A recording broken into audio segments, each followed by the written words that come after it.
Okay guys, well, I've got that engine kind of painted up, and as you can see, well, shit, pardon my French there, didn't mean to, it looks all glossy. Well, the only reason why that looks glossy is because, it's a watercolor I just got done painting. It hasn't dried yet, and if you look closely and you can see, camera I can tell is showing it, by no means is that covered or perfect. And to get back to it, what I was talking about earlier, that's I've done on purpose. Basically, let me try and rotate this around here. I do not want the engine to look perfect. I want it to look perfectly old, if you will. So there is some areas here which just kind of already early on aren't perfect, like a step there. Whoops. You can kind of tell it's not perfect. And if you look at the end result of what we're going to, doesn't that kind of help a little bit? I think it does. So now let me get back to the main point here. As you can see in here, there's some darker areas. That's what that coat there is. And there's some lighter areas. Okay.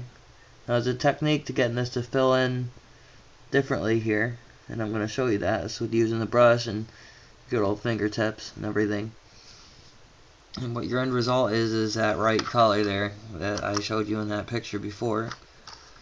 And because that color is only gonna, on a real train, you're only gonna see that blotchy because of wear and tear everywhere. So once this dries, I'm gonna start the video again, and I'm gonna show you how to mix the other color. And I forgot to note this before, and I realized it because I had to make some more up because I ran out on this side here, and then did a little bit of the roof, and then I had to get in the front and around the other sides and everything. Was to remember how much of what parts, the part 1, the dark, and the part 2, the light, that I mixed. And I did 4 parts, 4 kind of dabs of the cotton swab of the dark, part 1, and then 3 of part 2, the light one. And that's how I got that color. So as you can see, if I turn this around here, it's still a little wet. By remembering that, gotten the color pretty right. And another thing I want to take note of is anywhere where your eyes might see color, make sure that you get it. This is your baby. This is your pride. Nothing comes close when you're working on a little engine like this.